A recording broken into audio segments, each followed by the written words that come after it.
Bonjour à tous, donc aujourd'hui nous allons étudier le distributeur 4.3 centre ouvert. Donc tout d'abord vous pouvez vous abonner à la chaîne YouTube, ce qui vous permettra de suivre les prochaines vidéos. Et vous pouvez retrouver ce cours en version écrite en allant visiter le site internet, vous retrouverez le lien sous la vidéo. Alors distributeur 4.3, la schématique que vous avez ici est représentative de la mécanique que vous avez là. À savoir, le tiroir repère 7 ici est représenté par les trois cases du symbole. La case centrale représente le tiroir au repos. C'est-à-dire qu'on est en centre en H ici, ou centre ouvert. Donc on a 4 lettres, P pour pression, T, tank, c'est réservoir, et A et B vont récepteur. Donc on trouve les 4 lettres ici. Le distributeur normalement est posé sur un bloc foré, c'est un distributeur de type setup.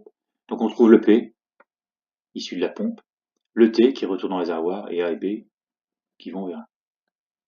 Pour faire bouger le tiroir du distributeur, on a deux bobines. La bobine repère 6, c'est tout cet ensemble-là. La bobine repère 5, c'est tout cet ensemble-là. Ici est dessinée la prise Hirschman, donc c'est la connectique de la bobine. On a deux ressorts de rappel de tiroir, donc 10 et 11, respectivement, le ressort 10 et le ressort 11. Ici, en repère 8 est dessiné un poussoir, ce qui permet de déplacer le tiroir mécaniquement à l'aide d'une pige.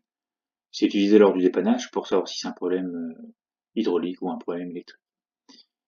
Donc pour faire marcher ce distributeur à dispo, on a une pompe entraînée par un moteur thermique et la pompe délivre un débit de 30 litres minute.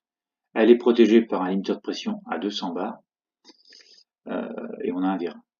Donc on s'aperçoit que toute l'huile issue de la pompe retourne au réservoir librement de P vers T puisqu'on est ouvert ici de P vers T. Donc la pompe ne force pas, on ne lamine pas d'huile dans le limiteur de pression. Ça c'est le premier avantage du distributeur centre en H. L'autre avantage également, c'est que le vérin est diflottant, c'est-à-dire que si on vient forcer ici sur la tige, le vérin peut débrayer, peut rentrer puisque le A communique vers le T et vers le B.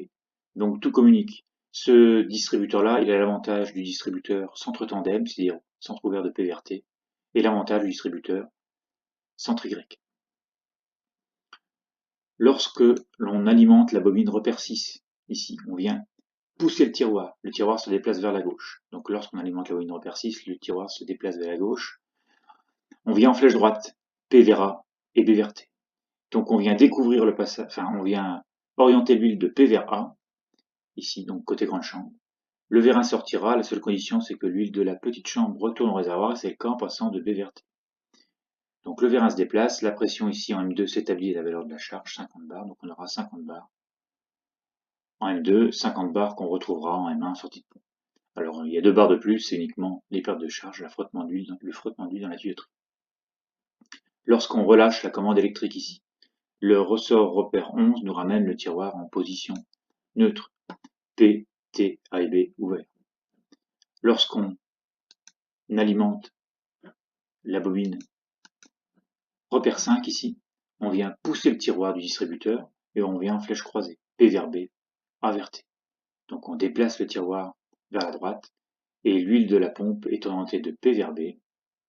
Le vérin rentrera, la seule condition c'est que l'huile de la grande chambre retourne au réservoir en repassant par le distributeur et c'est le cas.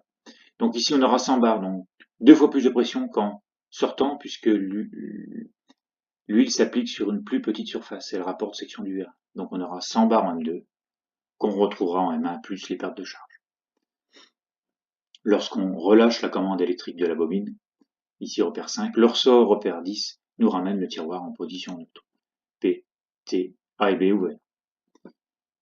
Donc voilà, donc c'est fini pour aujourd'hui. Vous pouvez retrouver mes autres prestations, formations, conseils, expertise et dépannage en hydraulique en allant sur le site internet. Je vous retrouve pour de nouvelles vidéos.